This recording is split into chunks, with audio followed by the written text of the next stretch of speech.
Γιούρα, Αϊστράτης, Μακρονήσι. Και μετά πάλι Γιούρα, Λακή, Παρθένη. 40 χρόνια τώρα η ιστορία μας γράφεται σε φυλακές και ξερονίσια.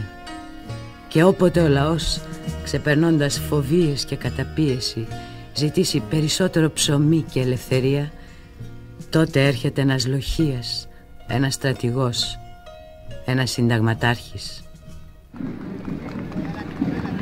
Από τα προφίλια της στιγμήν αυτή εισέρχεται η απέξοχότης του αντιβασιλεύς και πρωθυπουργός κ. Γεώργιος Παπαδόπουλος.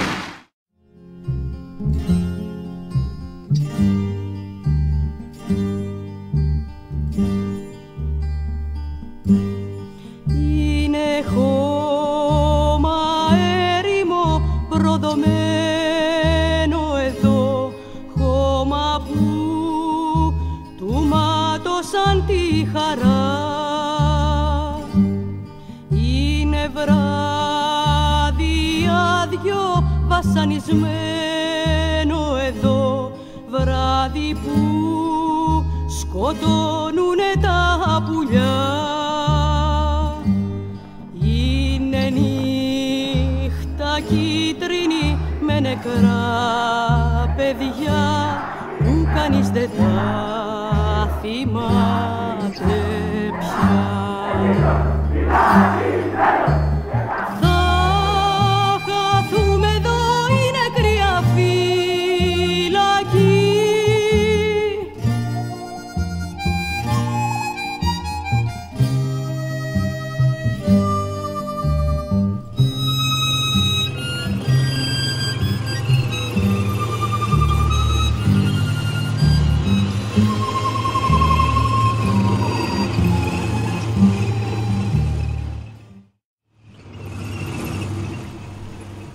Βεβαίως, κύριοι δικαστέ, επρόκειτο περί δικτατορικού καθεστώτος. Είχαν ανασταλεί πολιτικέ ελευθερία του ελληνικού λαού. Κατά συνείδηση δεν υπήρξα ουδέ επιστιγμήν κατά την διαδρομή της μέχρι σε αυτής τη στιγμή ζωής μου τύραννος ή τυραννικός. Ουδέποτε επίστεψα ως πολίτευμα την τυραννία. Εάν θέλετε δε, εις την ενάσκηση των καθηκόντων μου ασκών την εξουσίαν, ουδεμίαν στιγμήν επολιτεύθην εις των χώρων που εκκινούμεν με διαδικασίες άλλες από τις διαδικασίες του διαλόγου της δημοκρατίας. Κύριοι δικαστέ, οι δίκες αυτές δεν θα έπρεπε να γίνονται. Θα ήταν προτιμότερον η πολιτεία να θεσμοθετήσει κάποιες άλλες διατάξεις, οι ίδιες οι πολιτικές δυνάμεις να τιμωρούν χωρίς την παρέμβαση της δικαιοσύνης όσους εκ των πολιτικών των αντιπάλων εκτιμήσουν ότι θα πρέπει να εξοντώσουν. Διότι ούτω θα εσώζεται τουλάχιστον η ανθρωπίνη αξιοπρέπεια από τας επιδράσεις που υφίσταται εν ώψη ενός φορτισμένου κλίματος να άγεται και να παρουσιάζει μαρτυρίες οι οποίες δεν θα είπω ότι είναι ψευδείς, αλλά δεν περιλαμβάνουν ολόκληρον την αλήθεια. Ολόκληρη την αλήθεια ζήτησε ο Παπαδόπουλος στη δίκη του, ενώ αυτός ποτέ δεν μίλησε. Ούτε για τον εαυτό του, ούτε για τη δικτατορία και ακόμη λιγότερο για όλα εκείνα τα ψέματα και τις μισοαλήθειες που διαστρεβλώνουν την ιστορία μας. Γιατί ο λαός δεν πρέπει ποτέ να μάθει. Είναι πόλη έρημη παγωμένη εδώ, πόλη που τη ζέστεναν οι κραυγές. Ένα-ένα 4 τους φωνάζαμε κι άνοιγαν στο σώμα μας πληγές. Θα χαθούμε εδώ, είναι κρύα φυλακή. Πάμε στου ουρανού την αγκαλιά.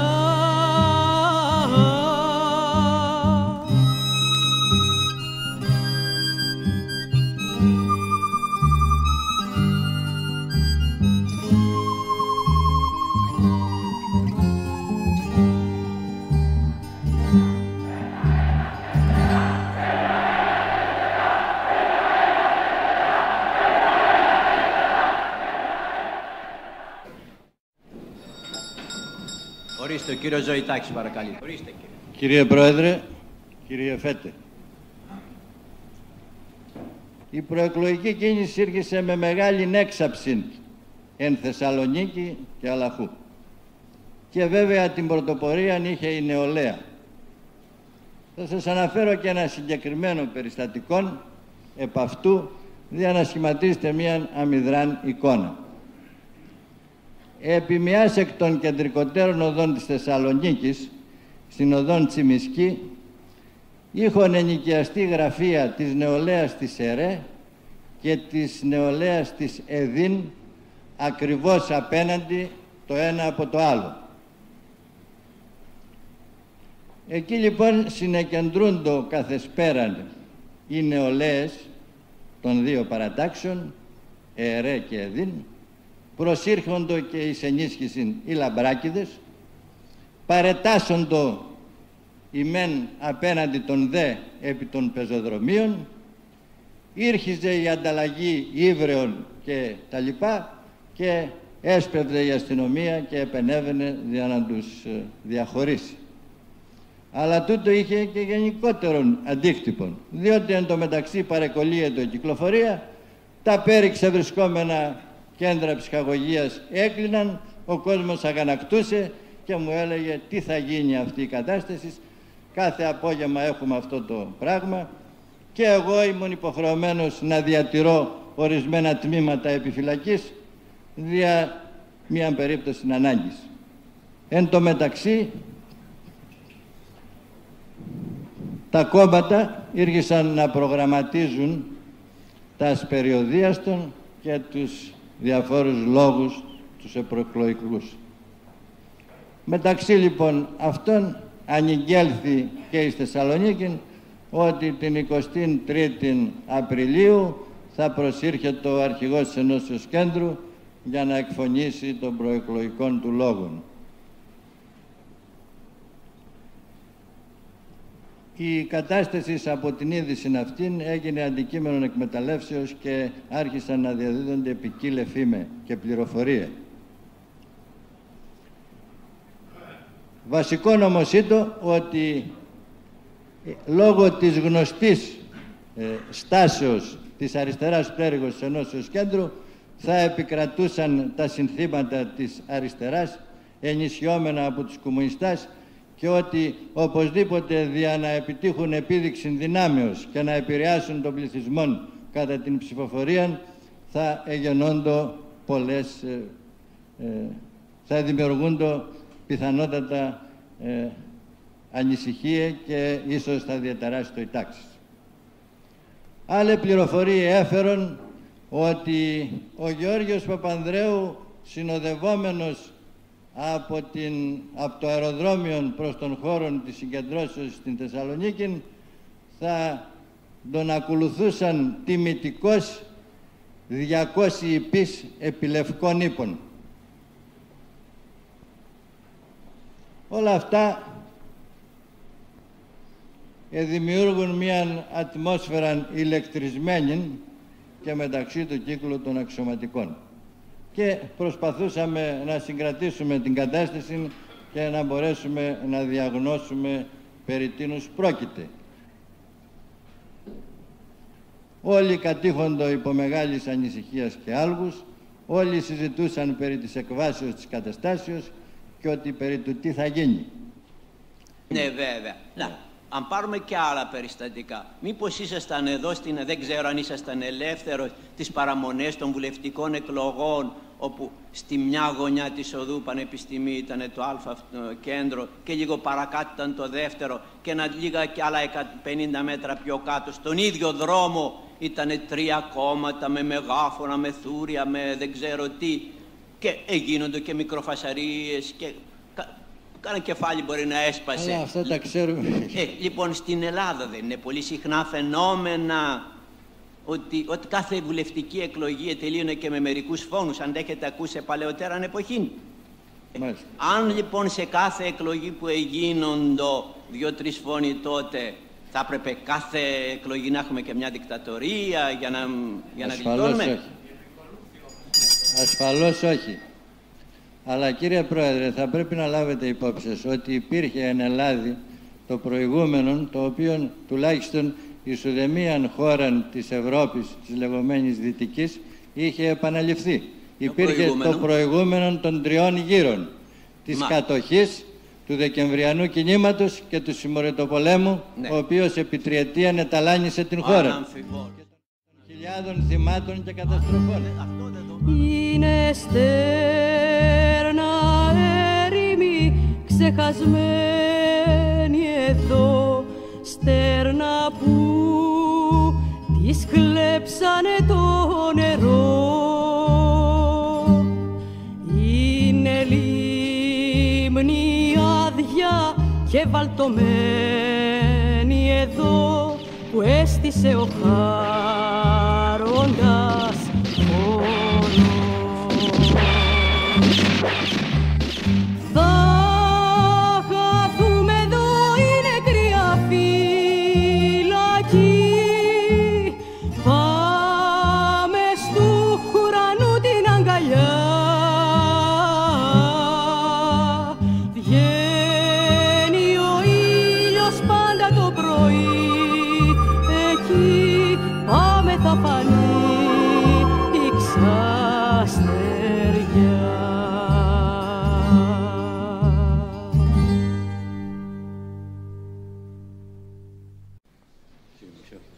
Κύριος Αγγελής, παρακαλείτε να έρθει. Το 1843 ο συνταγματάρχης Καλέργης ήταν εκείνος ο οποίος εκήρυσε την Επανάσταση. Το 1909 ήσαν οι Πολοχαγοί και Λοχαγοί και το 1922 σαν συνταγματάρχη. Αν όμως δεν μετέσχουν κατά την ημέρα εκείνη ή στην Επανάσταση της 21 Απριλίου, από τις επομένες και μέχρι τις 25 Νοεμβρίου του 1973 την υπεστήριξα διόλων των δυνάμεών μου και πιστεύω ότι στον τομέα όπου είχα την ευθύνη προσέφερα θετικών έργων. Δια τούτο έχω ήρεμο τη συνείδησή μου. Αυτά είχα να πω, κύριε Πρόεδρε. Λένε ότι από κάποια εποχή ήσασταν μέλος μιας οργανώσεως ιδέα. Είναι αληθές αυτό ή όχι? Στον ιδέα ήμουν μέλος. Το πυρήν άρχισε στη Μέση Ανατολή. Καλώς. Να σας αναφέρω το περιστατικό. Ναι, ορίστε. Όταν η ταξιαρχία ετοιμάζεται να επιβαστεί τον πλοίο να πάει στο Ρήμινι, ναι, έγινε ένα κίνημα κομμουνιστών στρατιωτών, οι οποίοι εμάς μας βάλανε στο σηματόβλεγμα και τα διοικήσαν έλαβαν στρατιώτε. Με διοικητή ταξιαρχία στον στρατιώτη Ανδριώτη από την Ικαρία. Ναι. Σκέφτομαι λοιπόν οι αξιωματικοί, έπειτα από τόσα κινήματα, μήπως αυτή η προσήλωση στους κανονισμούς κτλ. Καμιά φορά είναι επιορκία. Διότι έχουμε ευθύνη έναντι της συνειδήσεώς μας, της ιστορίας και του ελληνικού λαού. Ναι. Θα μας πει ο ελληνικός λαός, εσείς είχατε μονάδες και σας παίρνουν στρατιώτες. Όταν λοιπόν ήρθαν και εδώ στην Ελλάδα, εν ώψη του κομμουνιστικού κινδύνου, του Συμμορτοπολέμου κλπ., ήρθε οργάνωση η οποία περιέλαβε την πλειονότητα των αξιωματικών από Λοχαγού και άνω. Αλλά μετά το πέρας του Συμμορτοπολέμου, ο ιδέα ήρθε να ξεχτίζει. Και από το 51-52 πέρασε στην ιστορία. Πέρασε? Στην ιστορία. Ναι. Δηλαδή μετά το 51 δεν υπάρχει ιδέα? Δεν υπάρχει ιδέα. Το λέτε εσείς βέβαια, δεν σωστά δεν είναι αυτό. Εσείς από πότε είστε μέλος του ιδέα? Πρέπει να είμαι από το 45.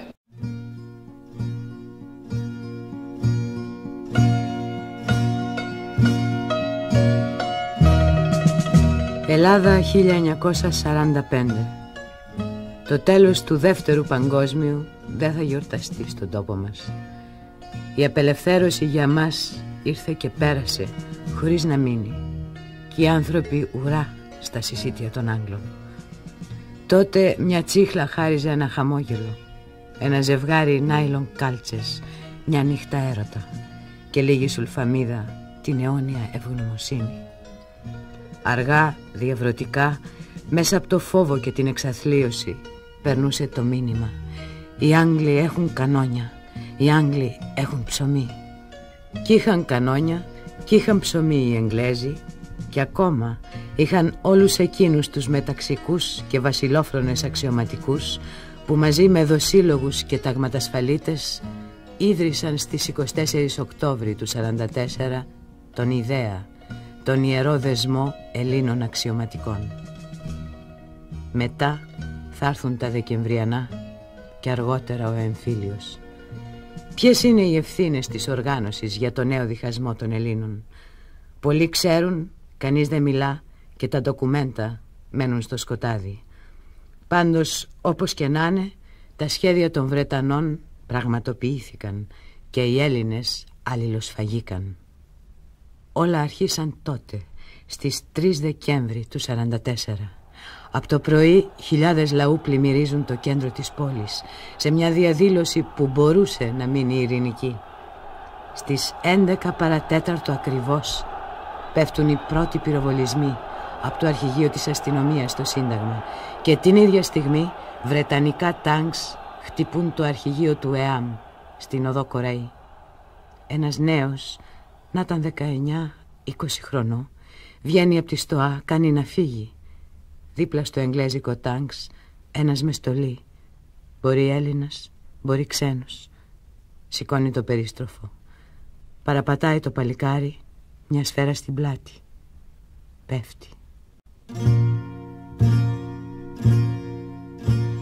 Δυο πόντι σίδερο καυτό μολύβι, όπου κι αν φύγεις θα σε βρει. Σένα δε σ' ήθελε τούτος ο τόπος, σένα δε σ' ήθελε τούτη η ζωή.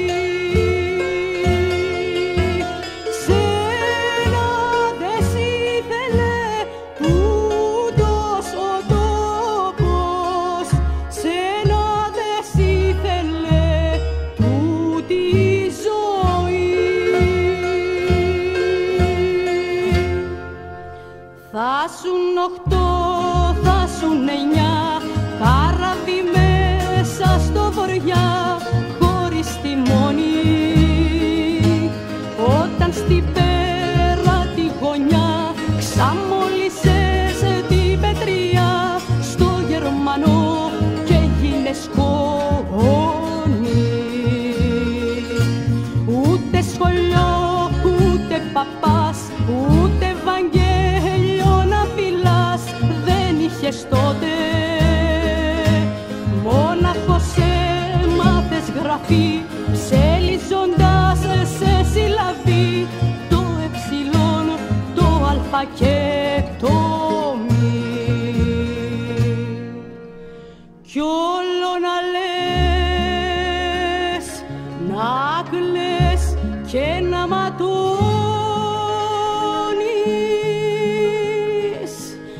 μάνα πατρίδα μου, τι με σκοτώνεις.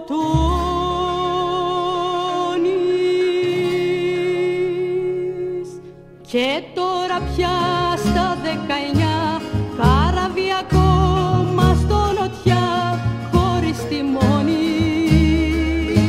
Παίρνεις κι εσύ την αμοιβή για την πετριά και τη γραφή, τη λευτεριά που σε ματώνει. Ξένος κι αν ήταν η αδερφός, για σένα έγινε ο εχθρός που έριξε βόλη. Και έχεις τα μάτια ασφαλιστά για να μη δεις την καρδιά γεμί, που θα γεμίσει η πόλη. Κι όλο να λες, να κλαις και να ματώνεις, μάνα πατρίδα μου, τι με σκοτώνει.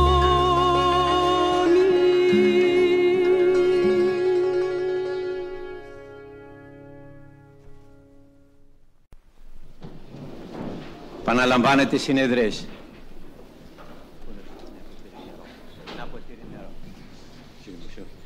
Κύριος Αγγελής, παρακαλείτε να έρθει. Τον κύριο Παπαδόπουλο πότε αρχίζετε να τον γνωρίζετε? Πότε τον γνωρίζετε απλούστερα? Τον κύριο Παπαδόπουλο πρέπει να τον γνωρίζω την περίοδο μετά την λήξη του Συμπορτοπολέμου. Ναι. Πήγα στη σχολή πυροβολικού, στην Ναι. οποία υπηρέτην και προηγουμένως. Ναι. Οι αξιωματικοί που ήρθαν από τη Μέση Ανατολή, οι πυροβολητές, οι περισσότεροι πήγαν στη σχολή πυροβολικού, επειδή το υλικό ήταν νέο, Ναι. και εξυπηρετεύω το. Ναι. Πρέπει να τον γνώριζα την περίοδο αυτή. 50-51. Αυστηρός υπηρεσιακή μόνο συνεργασία είχατε? Βεβαίως. Μόνο. Βεβαίως. Τίποτα άλλο δεν είχατε ακούσει για τον άνθρωπο? Πολύ. Περί παρομοιώσεώς τον με ένα μακαρίτη Αιγύπτιον ηγέτη? Όχι, κύριε Βορρά. Τίποτε περί νασερισμού και Όχι. τίποτα άλλο δεν έλεγεται τίποτα, δεν είναι? Εγώ δεν είχα ακούσει τίποτα τέτοιο. Εσείς δεν είχατε ακούσει τίποτα. Οι άλλοι πώς το επέτυχαν να πληροφορηθούν και εσείς μόνος έτσι απεκόψατε τις γραμμές επικοινωνίας και δεν ακούσατε το θρύλο του κύριου αυτού? Κύριε Πρόεδρε, εφόσον δεν έχω ακούσει, τι να σας πω γιατί δεν άκουσα. Μα ναι, πώς εξηγείτε το, διότι ο άνθρωπος δεν ήταν από τους αδρανούντας, ήταν από τους κινουμένους, οι οποίοι προς πολλάς κατεύθυνση, δεν εστράφει προς τη δική σας κατεύθυνση ποτέ? Όταν λέτε στράφη, τι? Να σας πει, να αναπτύξει τις απόψεις του ή κάποιος άλλος να σας πει, ξέρετε, στο στράτευμα έχουμε έναν υποψήφιο Νασέρ. Δεν τα ακούσατε ποτέ? Δεν το είχα ακούσει, κύριε Πρόεδρε. Ποτέ δεν τα ακούσατε. Μια ολόκληρη μέρα θα προσπαθήσει το δικαστήριο να φτάσει στην αλήθεια και δεν θα τα καταφέρει. Βαθιές είναι οι ρίζες της ελληνικής κακοδαιμονίας και παρόν, μέλλον και παρελθόν είναι πολύ δύσκολο να διαχωριστούν.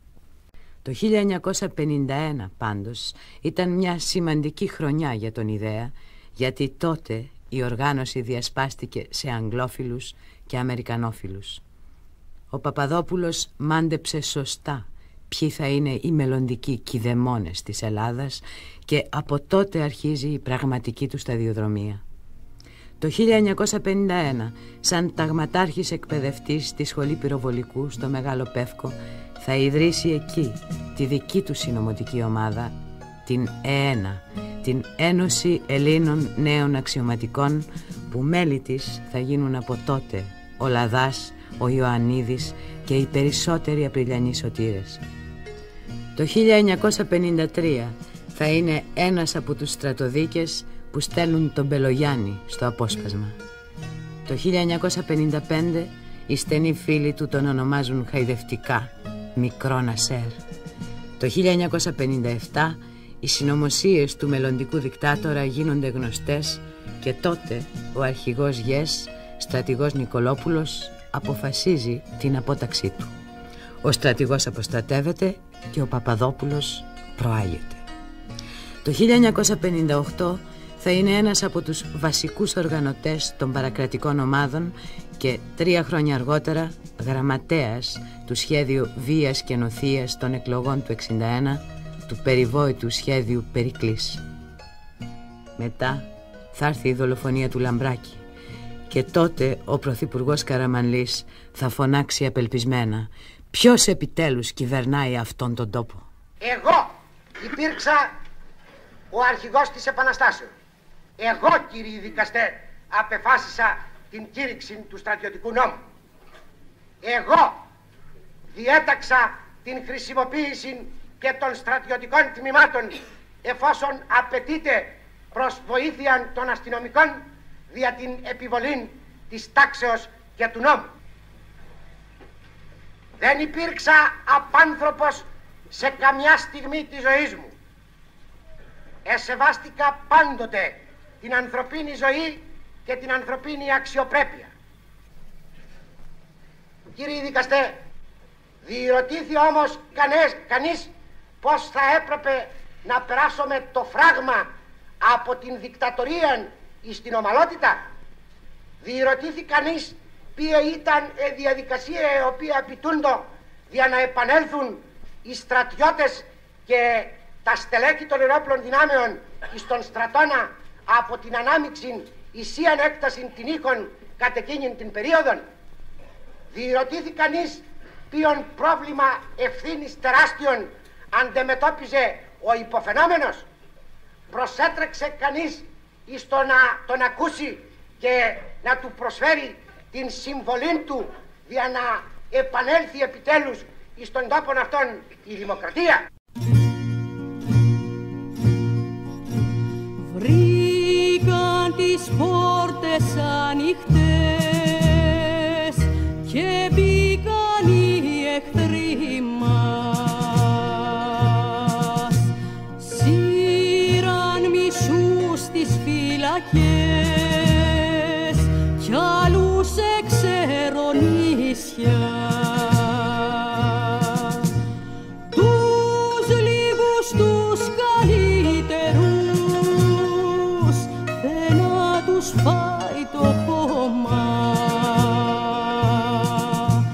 Τους λίγους τους καλύτερους δεν να τους φάει το χώμα.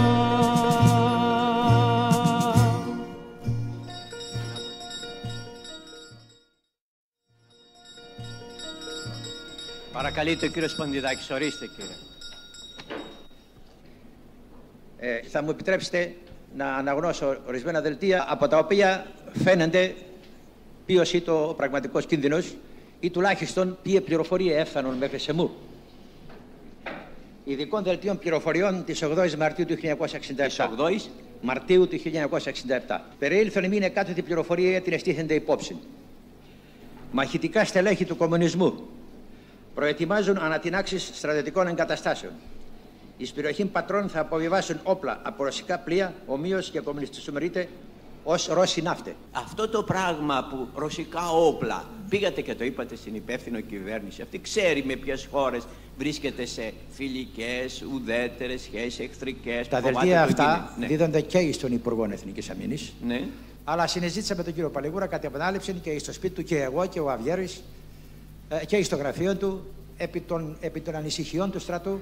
Λόγω της... Για τις ανησυχίες του στρατού είπαμε κύριε, αλλά εδώ είπαμε μια μεγαλύτερη ανησυχία, διότι αν οι κομμουνιστές στην Ελλάδα είναι 9,8 γίνονται 10, γίνονται 12, το πολύ πέφτουν κάτω στο 9 και καμιά φορά πιο κάτω.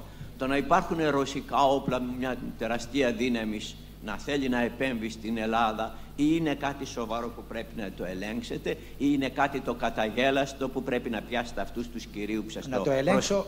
Όχι, να το σκεφτείτε τουλάχιστον, μάλιστα. Να το σκεφτείτε. Και όσοι... Είναι σοβαρό και πρέπει να το αναπτύξετε στην κυβέρνηση, μάλιστα. Η οποία ευθύνεται, ή πρέπει να το απορρίπτω τόσο καταγέλαστο όπως εκ των υστέρων απεδείχθη και να μην μας μιλάτε περί των κινδύνων. Τώρα, την ημέρα του το Σάββατο 20 το πρωί γίνεται το τηλεφώνημα και λένε θα δολοφονήσουν σας, τον κύριο Λάζαρη και δεν ξέρω ποιον άλλον. Εσείς γιατί καλείτε τον κύριο Παπαδόπουλο, ο οποίος δεν είναι σε γραφείο πληροφοριών από τον καλό, διότι ο Παπαδόπουλος ανεκατεύεται περί τα τι αυτά, λέω μήπως έχει καμία πληροφορία. Μάλιστα. Ήταν πάντοτε γνώση αυτών των αναταραχών. Γνώριζα ότι ο Παπαδόπουλος λόγω των ασχολιών του με την ΚΙΠ δεν είχε πάυσει. Δεν ήταν στην ΚΙΠ δηλαδή εκεί. Όχι. Αφού ήταν ένας τέτοιος που όλα τα ανακάτευε, γιατί δεν τον στέλνατε από εκεί που ήταν έναν καιρό μακριά στον έδαφο. Όταν ήρθε ο τοποθετήθη στην Αθήνα ο Παπαδόπουλος, κύριε Πρόεδρε, δεν πήγε στο τρίτο γραφείο. Τοποθετήθη στο δεύτερο γραφείο ως υποδιευθυντής του Πανουριά. Ναι. Ήρθε εις ρήξη με τον Πανουριά, δεν ξέρω γιατί ήρθε εις ρήξη. Δεν λέω για το δεύτερο ή τρίτο στην Αθήνα, λέω γιατί δεν τον στέλνατε στη Δράμα, εκεί πιο μακριά. Από εκεί είχε έρθει. Μα να ξαναπάει πιο πέρα αντί να έρθει πιο κοντά. Δια ποιον λόγο. Αφού ήρθε από εκεί, γιατί δεν τον ξαναστείλω, δεν καταλαβαίνω. Μα ξαναγυρνούμε στον ίδιο κύκλο και δεν έχουμε έξοδο από αυτόν, αλλά τέλος πάντων σταματούμε. Λοιπόν, τώρα ερχόμαστε στη νύχτα της αυτής. Τι ώρα δίνεται περίπου σήμα να εφαρμόσετε σχέδιον προμηθεύσεων? Θα ήταν περίπου Με τα απολύτω ακριβίας βέβαια δεν μπορώ να σας πω. Όχι, αλλά περίπου. Θα ήταν η Τετάρτη πρωινή. Ναι. Το σχέδιο προμηθεύσεων εδόθη από μένα, αλλά φαίνεται ότι είχε δοθεί πριν από μένα άλλος προμηθεύς. Εγώ δεν είπα εφαρμόστε κανένα ειδικών προμηθέα, εφαρμόστε προμηθέα. Ο δε προμηθεύς, ο κανονικός, δεν συμπεριλαμβάνει ούτε σύλληψη προσώπων πολιτικών, αλλά μόνον έχει μια κατάσταση μέσα αυτούς τους οποίους η Γενική Ασφάλεια χαρακτηρίζει ως αναρχικούς, ως άκρους κομμουνιστάς κλπ. Η προσαρμογή του σχεδίου προμηθέως γίνεται από μεν το μακαρέζω ως πλήρη γνώση των πληροφοριών, επί τη βάση του οποίου θα στηρίζεται η νέα προσαρμογή με το σχέδιο προμηθέως, και ο Παπαδόπουλος ήταν υποδιευθυντής του τρίτου γραφείου, χειριστής του σχεδίου προμηθέως. Οι στρατηγοί είχαν τον κανονικό προμηθέα. Οι συνταγματάρχες είχαν το δικό τους. Και μένει το ερώτημα, τι θα έκανε αλήθεια ο Κωνσταντίνος αν οι συνταγματάρχες δεν προφταίνανε τους στρατηγούς.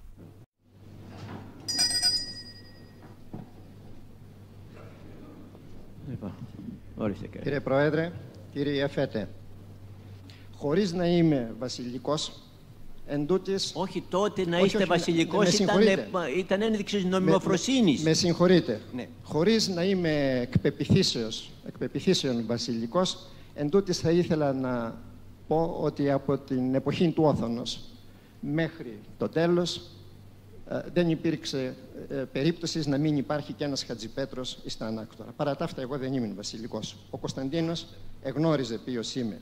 Να γυρίσουμε στο κύριο θέμα καλύτερα. Μάλιστα, στο κύριο θέμα θα πω. Εζήτησα να τον εδώ. Ποιον? Τον Κωνσταντίνο, τον Δέος Βασιλέα. Ναι. Θα έπρεπε να είναι την 4η Νοεμβρίου. Ναι. Την 4η Νοεμβρίου. Μου είχε δώσει 1/4 της ώρας. Με κράτησε 1 ώρα και 45 λεπτά. Κουβεντιάσαμε διεξοδικότατα και εκεί επιχείρησα να τον πείσω ότι εάν συνεργαστεί με την Επανάσταση είναι ο μόνος τρόπος να εξέλθουμε του αδιεξόδου το ταχύτερον δυνατόν. Ενώ μία αντίθεσή του προς την Επανάσταση θα είχε τελείως τα αντίθετα αποτελέσματα. Μάλιστα. Δηλαδή νομίζω ότι με το κύρος του, με την ακτινοβολία του αν θέλετε εις των στρατών, ο ανώτατος άρχον κτλ, θα ήταν δυνατόν να συμβάλλει εις το να αποκατασταθούν τα πράγματα ομαλότερα και όχι ως εξελίχθησαν. Ναι. Δηλαδή ήδη είχε φτάσει ο βασιλεύς στην εντύπωση ότι είχε εκδηλώσει τη διάθεση να κινηθεί κάπως, έτσι δεν είναι? Ξέρετε ποια ήταν τα επιχειρήματα του βασιλέως εν πάση ειλικρινία? Γιατί δεν μου το είπατε? Δεν ήταν ότι κακώς κάνατε. Γιατί δεν μου το είπατε? Θα το έκανα εγώ. Μάλιστα. Ναι. Μου είπε, δεν μου το είπανε. Δεν μου το είπανε. Και μετά μου λέγει, θα το έκανα εγώ. Μάλιστα. Και του απήντησα ότι μεγαλειότατε τα κινήματα, τα πραξικοπήματα, επαναστάσεις γίνονται πρώτων εκλογών. Δεν γίνονται μετά τας εκλογάς. Ναι. Διότι μετά τας εκλογάς είναι περιφρόνησης της ψήφου του λαού. Ναι. Ενώ πρώτων εκλογών μπορείτε να βρείτε 1000 δικαιολογίες για να δικαιολογήσετε μία πράξη έστω και παρά. Η χώρα διήρχετο μίαν κρίση, αναζητούσα διέξοδον εξ ενός πολιτικού αδιεξόδου εις το οποίο είχε εισέλθει. Η κατάσταση αυτή προστιθεμένη εις μίαν αναρχική αντίληψη η οποία είχε επιβληθεί σχεδόν εις όλα τα άτομα της κοινωνίας, είχε δημιουργήσει τον έσχατον κίνδυνο να αλωθεί η χώρα από τον κομμουνισμό. Οι Έλληνες και κατά ιστορική παράδοση αλλά και κατά την βασική κοινωνική αντίληψη και αγωγή δεν είναι ποτέ ευεπίφοροι προς τον κομμουνισμό. διότι ο κομμουνισμός δεν δύναται να έχει ουδέν σημείων κοινών με τον ελληνοχριστιανισμό που αποτελεί την βάση της διαπαιδαγωγήσεως των Ελλήνων κατά των δρόμων της ιστορίας των. Προ αυτής της καταστάσεως ο εθνικός στρατός έκρινε ότι όφιλε να παρέμβει για να αποτρέψει των δρόμων προς τον κρυμνόν. Συνωμοσία μες στη συνωμοσία και το πέρασμα κυλιδωμένο με το αίμα των νεκρών του Πολυτεχνείου. Στις 11 Δεκέμβρη του 1975 ο δεύτερος, ο αόρατος δικτάτορας θα μιλήσει για πρώτη φορά για τον εαυτό του, για το πραξικόπημα, το Πολυτεχνείο και την Κύπρο. Η απολογία του λάσπη προς κάθε κατεύθυνση. Ο κύριος Ιωαννίδης, παρακαλώ. Κύριε Πρόεδρε, κύριε Φέτε, θα αρχίσω την απολογία μου με τον τρόπο που ενεπλάκην στην υπόθεση Πολυτεχνείου. Ως είναι γνωστόν, αμέσως μετά την μεταπολίτευση του Ιουλίου του 1974, ομάς δήθεν δημοσιογράφων με τους Παπαδάτων, Χαρατζαφέριν και λοιπάν έπλασαν τον μύθο του Πολυτεχνείου για να δημιουργήσουν αυτό τον θόρυβο. Και επλάστη ο μύθος του Πολυτεχνείου από μεν τους κομμουνιστάς για να απαλύνουν την εντύπωση έπειτα από τα εγκλήματα εις βάρος δεκάδων χιλιάδων Ελλήνων κατά το Δεκέμβριο του 1944 και των συμμοριτοπόλεμων, από δε τους πολιτικούς για να δρέψουν δάφνας αντιστάσεως εφόσον δεν μπόρεσαν να κάνουν αντίσταση. Οι κύκλοι αυτοί έβρον εις το πρόσωπο του Ιωαννίδη το εξυλαστήριον θύμα επί του οποίου εναπέθεσαν όλα τους τα αποθυμένα για την Επανάσταση της 21ης Απριλίου 1967 και όλα τους τα σφάλματα των τελευταίων 30 ετών. Δεν έφταναν δε αυτά, αλλά είχα και μία πρόταση εντολή, παύλα εντολή, από τον τότε Υφυπουργό Εθνικής Αμήνης κύριο Κατσαρήμα, ο οποίος είπε, όπως είπε τότε εκ μέρους του κυρίου Αβέροφ και του κυρίου Καραμαλή, μία πρόταση να φυγαδευτώ στο εξωτερικό. Της προτάσεως αυτής έλαβε γνώση ο τότε πρόεδρος στρατηγός Γκυζίκης και μερικοί άλλοι. Μου τη διαβίβασε δε ο στρατηγός Παπαδάκης. Ηρνήθην κατηγορηματικός. Ήθελαν να μου αποδώσουν και τη μομφή του φυγάδος. Αλλά κύριοι δικαστέ, ματαιοπονούν. Ο Ιωαννίδης έζησε σε όλη του τη ζωή σε γυάλινο σπίτι. Ορατών από όλους. Δεν έχει να κρύψει και δεν έχει να φοβηθεί τίποτα. Και τώρα κύριε έρχομαι στο δεύτερο μέρος, στη σύνδεση η οποία έγινε από ορισμένους μάρτυρας μεταξύ των γεγονότων του Πολυτεχνείου και της Κύπρου. Μη θορυβήστε κύριε Πρόεδρε, δεν θα αποκαλύψω κρατικά μυστικά. Καλά, δεν μας ενδιαφέρει, αλλά και τα χαρτιά μου τα κρατάω.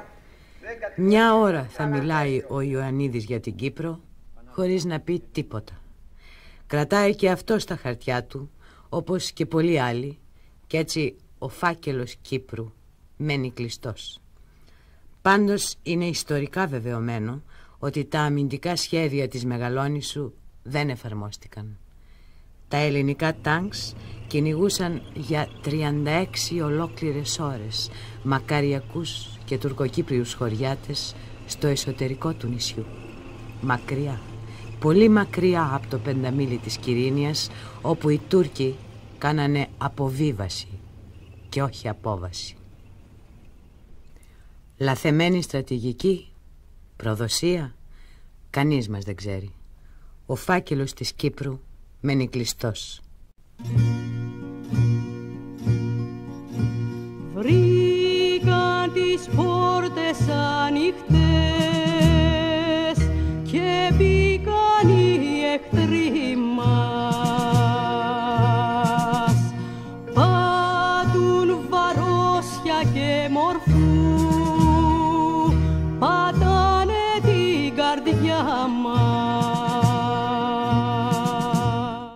Χάος, έρημοι δρόμοι, οι άνθρωποι κολλημένοι στα ραδιόφωνα να μάθουν κάτι απ' έξω.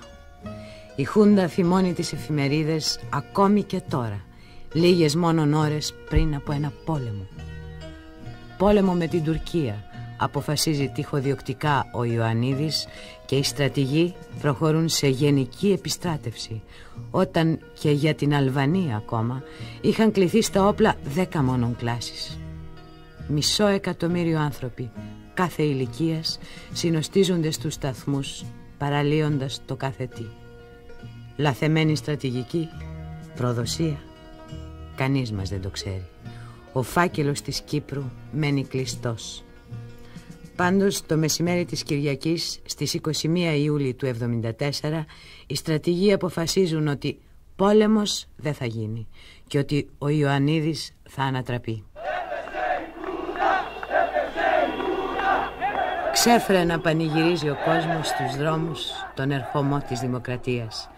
Έστω κι αν στρατηγοί αποφασίζουν πώς και σε ποιον θα παραδώσουν την εξουσία. Στις 24 Ιουλίου του 1974, τα ξημερώματα, θα φτάσει από το Παρίσι ο Κωνσταντίνος Καραμανλής. Τα πρώτα λόγια του θα τα δανειστεί από έναν πρώην Αμερικανό πρόεδρο, το Χάρι Τρούμαν.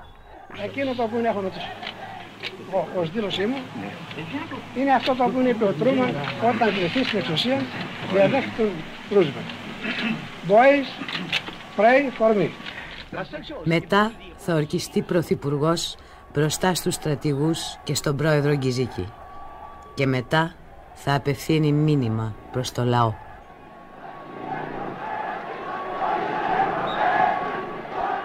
Αναλαμβάνω την ευθύνη της διακυβερνήσεως της χώρας υπό συνθήκας κρισίμους και διαχείν και ολόκληρων των ελληνισμών. Με στηρίζει όμως η πεποίθηση ότι και η μεγαλύτερη της χέρης.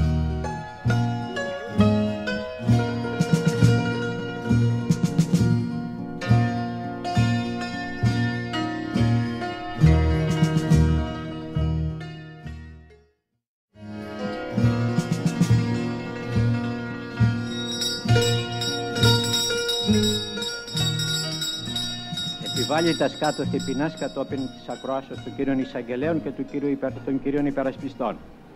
Εις τον Γεώργιον Παπαδόπουλον, δια την πρώτην πράξην την ποινή του θανάτου και καθαίρεσιν, δια την δευτέραν πράξην ισόβιον κάθυρξην. Εις τον Νικόλαον Μακαρέζον, δια την πρώτην πράξην θάνατον και καθαίρεσιν, δια την δευτέραν πράξην ισόβιον κάθυρξην. Εις τον Στυλιανών Πατακών, δια την πρώτην πράξην θάνατον και καθαίρεσιν, δια την δευτέραν πράξην ισόβιον κάθυρξην. Ήταν χώμα έρημο προδομένο εδώ, χώμα που του μάτωσαν τη χαρά. Ήταν βράδυ άδειο βασανισμένο εδώ, βράδυ που σκοτώνουνε τα πουλιά. Ήταν νύχτα κίτρινη με νεκρά παιδιά που κανείς δεν τα θυμάται πια.